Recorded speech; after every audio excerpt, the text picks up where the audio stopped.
గుంటూరు జిల్లా ప్రత్తిపాడు నియోజకవర్గం మండలం పాత మల్లాయిపాలెం గ్రామంలో శ్రీ అయ్యప్ప స్వామి దేవాలయం 8వ వార్షికోత్సవం ఘనంగా నిర్వహించారు.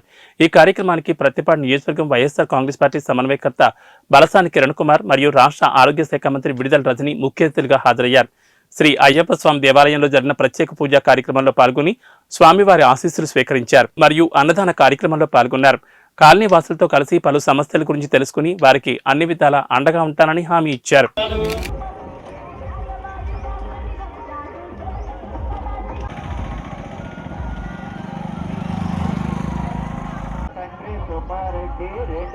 రూపాయలు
ఈరోజు పాత మల్లాయపాలెం గుడి అయ్యప్ప స్వామి వార్షికోత్సవానికి విచ్చేయడం జరిగింది. ఈరోజు రజనమ్మ గారు కూడా వచ్చారు, మన మంత్రివర్యులు. అండ్ ఇక్కడికి వచ్చిన తర్వాత ఇక చూస్తుంటే ప్రజలు కూడా చాలా ఆదరాభిమానాలతో, చాలా ఎంతో మక్కువతో, ప్రేమతో అందరూ ఆదరించారు. అక్కడ వచ్చిన తర్వాత కూడా ఈ రోడ్డు కూడా ఏదైతే ప్రాబ్లం ఉందో, ఇదివరకు ఏదో ప్రాబ్లం ఉందో, ఈ రోడ్డు కూడా ఇక్కడ సిమెంట్ రోడ్ వేయడం జరిగింది. ఎప్పటి నుంచి ఇబ్బంది పడుతూ ఉన్న వాళ్ళందరూ కూడాను, వాళ్ళు కూడా ఈ విషయంలో హర్షం వ్యక్తం చేశారు. ప్రజలందరూ కూడాను రానున్న రోజుల్లో మళ్ళీ ఇక్కడి నుంచి అయితే ఎక్కువ మెజారిటీతో వీళ్ళందరూ కూడా గెలిపిస్తామని చెప్పేసి నాకు ప్రామిస్ చేయడం జరిగింది. నెక్స్ట్ నుంచి కూడా ఇక్కడి నుంచి కూడా అదే ప్రామిస్ నిలబెట్టుకుంటాను ఆశిస్తూ, అలాగే కూడా ఇక్కడ ఉన్నటువంటి కొంత ప్రాబ్లమ్స్ అయితే ఉన్నాయి, చిన్న చిన్న విషయాల్లో కొన్ని ప్రాబ్లమ్స్ అయితే ఉన్నాయి. ఆ ప్రాబ్లమ్స్ కూడా సాల్వ్ చేసేసి వీళ్ళకి నేను తోడుంటానని చెప్పి తెలియజేసుకుంటున్నాను. అది అవుతుందన్న అవ్వకూడదు ఏం లేదు, అవుతుంది. అది